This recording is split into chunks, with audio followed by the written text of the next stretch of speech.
Ya, yang paling menarik ketika saya lihat tentang gejala COVID-nya, dari mulai imun menurun, pernapasan terganggu, ya mulai macam-macam lah segala gejala COVID yang Anda lebih tahu di dalamnya, saya cari dalam narasi hadis-hadis Nabi, dan Masya Allah, Alhamdulillah, ditemukanlah satu herbal, saya sebut herbal, yang mencakup semua gejala tadi. Dan itu, dunia internasional pun belum masuk ke situ. Belum ada kesadaran itu gitu.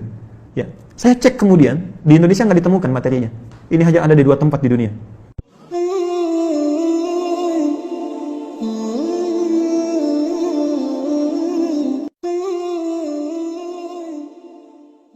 Kalau ditanya sikap apa yang mesti dibangun saat pandemi ini, maka sebagai seorang muslim, dari aspek ibadah, sikap yang mesti dia bangun adalah penguatan sisi spiritualnya.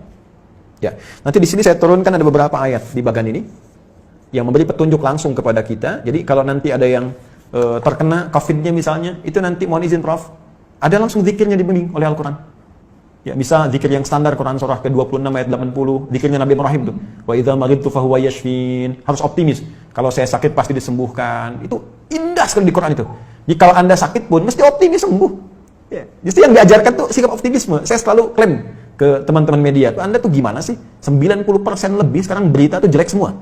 Kenapa nggak ditampilkan yang baik-baiknya? Ini sembuh begini, ini kekuatan begini. Itu kan motivasi gitu. Sekarang kita lihat setiap berita tuh A sampai B. Saya dari bangun tidur itu, ya setelah sholat, ngaji, macam-macam, saya jejerkan berita luar dengan dalam negeri. Itu beritanya 90% ke atas, jelek semua. Ini membuat manusia itu nggak semangat gitu. Ini mungkin frame yang kita mesti bangun. Mohon izin saya selesaikan sebentar. Nanti ada zikir yang standar, ada zikir Nabi Ayub. Ya kalau orang sudah mulai vonis dokternya ini sulit, ventilator sudah dipasang, sesak macam-macam. Ini luar biasa ini ya. Nanti ada zikir Nabi Ayub di Quran surah ke-21 misalnya, ayat 83 sampai dengan 84 yang divonis oleh orang nggak mungkin sembuh, ternyata sembuh. Sekali lagi, optimisme yang dibangun. Inna ma'al usri yusra, ini pasti selesai, bahasa psikologinya. La yukallifullahu nafsan illa wus'aha, nggak mungkin saya diuji kecuali saya mampu mengatasi itu semua. Itu kalimat-kalimat positif dalam psikologi yang bisa membuat imun kita semakin naik. Nah sekarang saya cepat karena waktu saya berakhir. Bagaimana ikhtiar secara muawalahnya? Ya, tadi saya sudah singgung. Ini barangkali mesti dikoordinasikan, dan Alhamdulillah di pemerintah sudah membuat gugus tugas kan, gugus tugas COVID, ada penanganan secara sosial, sudah ada social distancing, physical distancing, sampai masuk juga ke ranah-ranah ibadah yang mau ke masjid ya, sudah ada fatwanya tersendiri.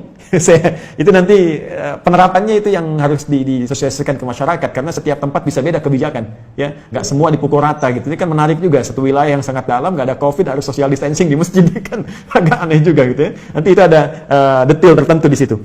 Saya ingin masuk kepada langkah yang sangat menarik.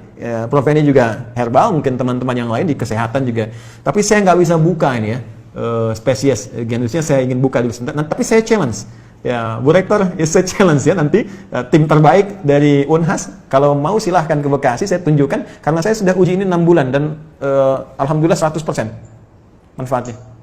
Saya sudah zoom dengan 9 direktur rumah sakit, dengan pakar-pakar juga, dan kita support juga kepada bahkan beberapa kolega yang terkena COVID juga. Saya tidak katakan obat ya, karena obat harus ada uji klinis.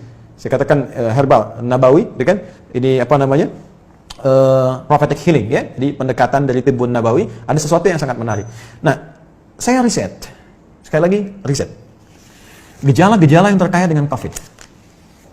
Dari hasil tadi, dari yang mohon maaf teman-teman sekalian, ada yang dari Tiongkok tadi, dari beberapa negara yang disampaikan datanya oleh 4 ya, filenya datang ke saya. Dan ini hasil riset bukan sembarangan. Dari sini kita petakan kebutuhannya Pak. Saya mau share begini ya, sebelum saya sampai ke herbal dulu. Ini Tiongkok. Ya, saya printkan beberapa halaman, ini ada 140 halaman lebih model Tiongkok ini. Tahukah teman-teman, saat terjadi COVID ini, mereka sudah mempraktekkan apa yang didorongkan bahkan oleh Nabi jauh-jauh hari sebelumnya. Tapi bukan dalam konteks yang pertama ibadah tadi. Dalam konteks kehidupan muamalah dengan seluruh aspeknya, baik sosial, ekonomi, dan sebagainya. Saat terjadi ini, itu saya baca di laporan ini, pemerintah Tiongkok sudah mengumpulkan seluruh ahli medis dan herbal untuk berkumpul mengatasi, dulu masih epidemi, di Wuhan. Mereka kumpulkan semua alternatif. Dan yang paling dahsyat, rahmat yang diisyaratkan Nabi, yang bisa berlaku di konteks muamalah, bisa masuk ke ekonomi, bisa masuk ke ranah sosial, itu mereka praktekkan. Mereka riset, apa yang dibutuhkan untuk mengatasi wabah ini? Apa saja yang dibutuhkan? Lalu mereka minta ke dunia-dunia luar, dan dunia luar, ya luar biasa dengan itikan baiknya. Ada yang nyumbang APD, nyumbang macam-macam. Mereka sudah petakan, oh ini kebutuhannya. Dan sudah dilihat, ini satu hal yang dirasakan akan banyak menyebar. Karena dalam skala global, termasuk khususnya dalam politik global, ini kan isunya luas dengan 3 tipe itu, kan? Ada yang versi Amerika, versi Israel, ada yang versi Cina-nya, kan? Artinya ini kan sudah menyebar dan mereka sudah lihat.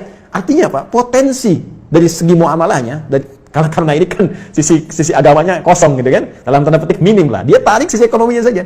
Bahkan dari tim mereka punya tim khusus yang dalam bidang ekonomi untuk memetakan ada ribuan list yang mungkin bisa dimanfaatkan dengan situasi pandemi ini. Ini bikin APD, ini bikin kits, bikin ini, bikin itu, bikin sampai puncaknya vaksin. Dan mereka sudah prediksi. Akhirnya dari luar ditarik nyumbang ke sana, ketika di luar merasakan sudah mulai terkena dan kesulitan untuk itu, mereka ekspor. Seperti contoh gini ya, kami punya kelas riset. Kelas riset ini basicnya Al-Quran dan Hadis. Ada 5 kelas utama. Di antara 5 kelas itu nanti ada kelas pengusaha, ya, ada kelas dunia kesehatan. Kami tergabung dengan 400 dokter, ya, ada nakes ya, dan macam-macam. Itu belajar semua kurikulum dari Al-Quran dan Hadis. Sesuai spesialisasinya. Jadi kalau dokter mata, apa kurikulum mata di Al-Quran? Kita turunkan dalam pembelajaran. Ya, dokter gigi, dokter ini macam-macam termasuk kaitan dengan apa yang kita kaji. Saya riset dengan teman-teman yang di dunia usaha. Ini akan ada kebutuhan APD, masker dan sebagainya. Sampai kami buat standar yang nanti akan ditetapkan oleh pemerintah, ini standar APD. APD yang tersebar di Indonesia itu pionir pertama yang riset di antara kami. Ya, ini yang versi pemerintah untuk distandarkan. Ya, face shield, kita buat face shield, masker. Tahu nggak teman-teman, Prof? Kita buat face shield untuk bantu masyarakat awal-awal. Bahkan kita gratiskan. Kemudian setelah itu kita ambil bahan baku harga sekian. Dari bahan baku 25.000 baru akan disupportkan ke masyarakat. Sudah ada di salah satu toko, saya nggak sebut nama, yang ngambil dari Tiongkok 60.000 dijualnya dan sudah lolos dengan semua ujinya.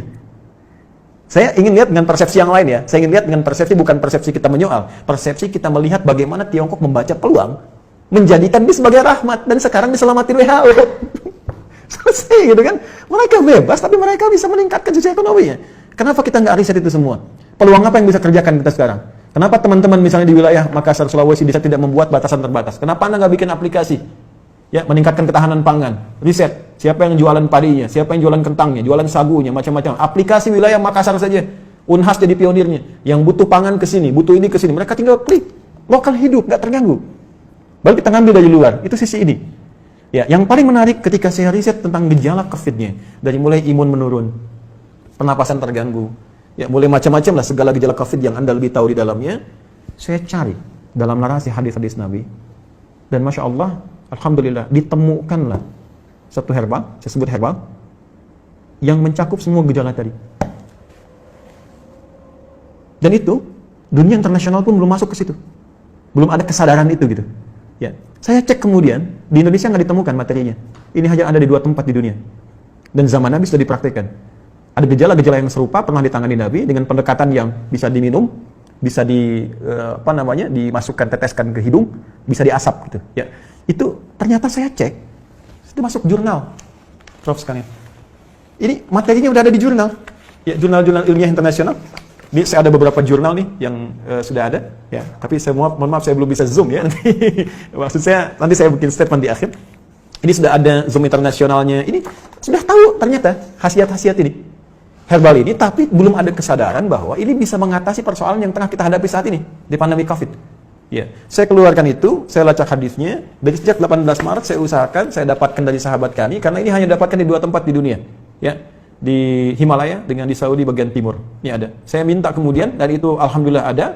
Saya cobakan, ya kita treatment beberapa teman-teman yang isolasi mandiri ya karena di rumah sakit kan tidak mungkin karena protokol kesehatan. Tapi menariknya kalau ada izin dari keluarga untuk kepentingan pribadi, boleh jadi pendamping suplemen. Kami 6 bulan coba ujikan itu, sampai dengan sekarang rekornya 100%. Hanya 3 hari paling lama. Ya, yang terkait dengan COVID ini saya tidak mengatakan obat ya. Kalau enggak besok nanti saya diundang. jadi saya katakan ini ada pendampingan prophetic healing.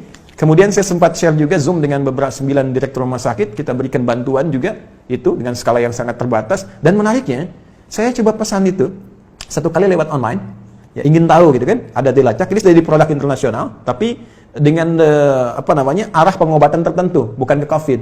Ya, bukan gejala-gejala ini. Dan belum tahu kalau ternyata itu bisa untuk gejala yang dimaksudkan. Jadi kalau kita pesan pun ada, cuma kualitasnya belum tentu sama karena ada 15 spesiesnya. 15 spesies. Nah, saya coba pesan, ya, saya minta staf saya pesan, coba saya pengen tahu nyampe nggak ke kita barangnya. Tahukah Anda apa yang terjadi?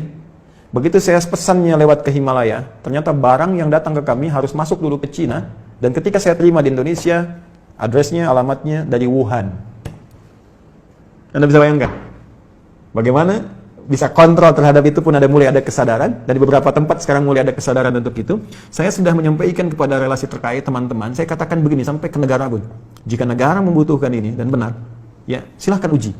Rekomendasi kami siapapun yang ingin menguji dari pihak manapun, silahkan uji di lab. Kalau betul terbukti ada manfaatnya, saya serahkan sepenuhnya untuk negara.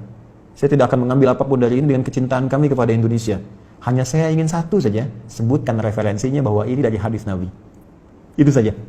Ya, jadi saya juga challenge teman-teman yang di Unhas, nanti boleh timnya main ke sini, Anda boleh analisis, saya serahkan nanti jurnal-jurnalnya, dipelajari dan sebagainya, hadis-hadisnya, tapi infonya kami sudah 6 bulan melakukan treatment dengan pendekatan prophetic healing ini, dan hatinya 100% sampai dengan hari ini. Alhamdulillah, termasuk kemarin yang di media-media yang diinfokan kolega-kolega pejabat-pejabat, ada yang kami support itu, dan mereka menginfokan juga sangat luar biasa. Ini bisa juga untuk diabetes, bisa.